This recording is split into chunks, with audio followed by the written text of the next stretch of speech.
Hello, I'm Ben, the creator of Dwarves Reclaim Your Kingdom, and I've put together this short video to help teach you all you need to know about the game. Let's jump right in with setup. Let's start by constructing a map. Place the hearth tile on the table, the barracks and living quarters to the top and to its right, and the mine in the other corner to fill out the square. Shuffle all the remaining ruin tiles to form a 5x5 grid, leaving a place in the top left and bottom right corners for the starting tunnels. The top right has the city gate.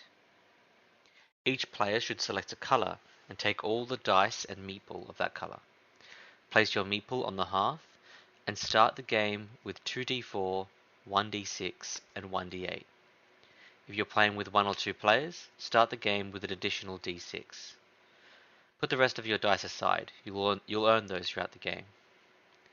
Count out 10 resources per player to create a resource pile, and each player gains 3 of these. If you're playing solo, count out 20 resources instead. Place the enemy movement tile and the black d4 to the side, as well as the turn track. Place the black meeple on the starting place of the turn track based on number of players. Finally, set aside the 6 title cards. These can be earned throughout the game. You're now ready to play. Before we talk about the rules of the game, let's work out how we win and lose. The win condition is simple enough. Close the city gate. However, you aren't allowed to do so until all ruin tiles are explored and all tunnels are collapsed. There are 3 ways you can lose the game. Reach the end of the turn track, run out of tunnel tiles to create, or create a tunnel on the hearth. The game is played over 2 phases, the Dwarf Phase and the Enemy Phase. Let's start with the Dwarf Phase. Each player will roll their available dice, then in any order or simultaneously they can take actions. Actions are written on tiles with a number in brackets. Sometimes actions will also have a resource cost.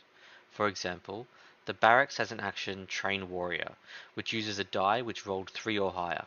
The blue player could spend one of those 3s for the turn, as well as 3 resources to place a warrior on their space. When you take actions, you can use the Workers' Assistance rule to combine up to 2 dice to make larger numbers. For example, here the blue has rolled a 3 and a 1. If they use each of these dice in the mine separately, they would get 1 resource for each of them. However, when combined together, they can make a 4, which would give them 3 resources. During your turn, you can use the actions of any tiles which you're on or adjacent to. Adjacent is up, down, left, and right, not diagonal. At any point during your turn, you're allowed to move 1 space. You can do this movement before, after, or during actions on your turn. Remember, starting your turn on the hearth means you get to move 1 additional space for the turn. An important rule to note about using actions: enemy tokens on tiles will block you from using actions there. For example, here the players are unable to use dice in the mine as enemies are stopping them. Let's talk about combat. The most common way you can remove an enemy token is to have warriors fight them for you. At any time when a warrior token and an enemy token share the same space, they're both removed. The other way to remove enemy tokens is to spend a single die which has rolled 6 or higher to remove an enemy token adjacent to you or on your space. For example, here the pink player has moved into the mine, bringing 2 warriors with them.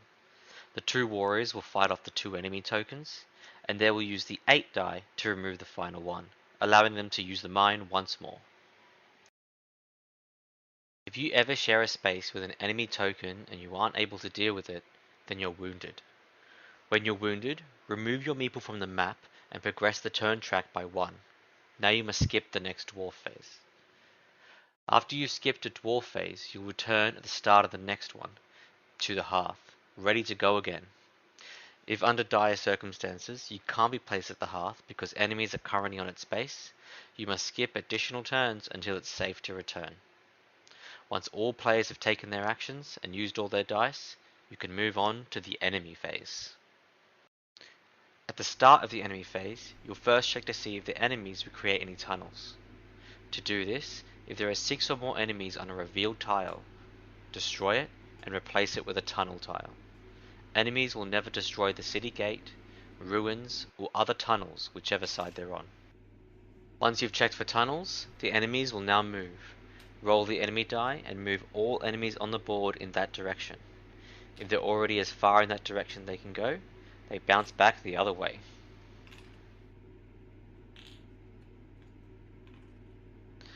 Now it's time to spawn enemies onto spawn point tiles, which are red, based on the number on the current turn track. After you've done that, move the turn track down 1 space and proceed back to the Dwarf Phase. One final rule: enemy surges. There are a limited number of enemy tokens in the game. If you're ever required to place one but can't because they're already on the map, this causes an enemy surge. Pause the current game state, roll the enemy die, and move all enemies in that direction. This can happen during the Dwarf Phase and causes enemy movements to be very unpredictable, so beware the enemy surge. You hopefully know everything you need to know about Dwarves Reclaim Your Kingdom. If not, check the tile and title explanations at the back of the rulebook, or head to pinkwizardgames.com for the FAQs. Thanks for watching and happy exploring!